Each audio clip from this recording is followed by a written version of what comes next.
اوس موجوده دور کې ډېر خلک صحابه کرامو چې تکذیب کوي، صحابه کرامو ته رد بد وایي، صحابه کرامو ته کنزل کوي. صحابه کرام دا معیار حق دي. د صحابه کرامو استهزاء کول دا د ایمان نه سړی خلاصوي. صحابه کرام دا الله جل شانه منتخب کړي د نبی رسول الله لپاره، او له الله جل شانه یو لوی مرتبه ورکړي دا.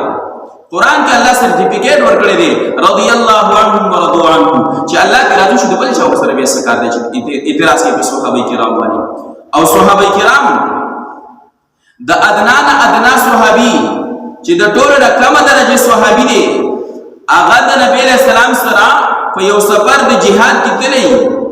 نو کده یو مسلمان خو سکه چې د دې ټول دنیا اولیاء الله عام مسلمانان نه د دې ټول دنیا اولیاء الله را جمع کی، نو چې کوم یو ادنا صحابي د نبی رسول الله په ملګرتیا کې د یو جهاد یو سفر د پاره تللی، او د کوم سورلې باندې دغه صحابي سفر کړی، او دغه په دې د اس په دې پوزه کې کوم دوړه نه وتی، نو د دې ټول دنیا اولیاء الله را جمع کې دغه دوړه تم نه رسی.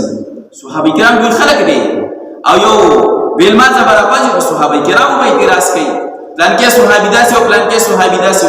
صحابه کرام دا الله جل شانه منتخب کړي دي، او به الله جل شانه دا سرټیفیکیټ ورکړي دي، به بل څوک څنګه اعتراض کوي.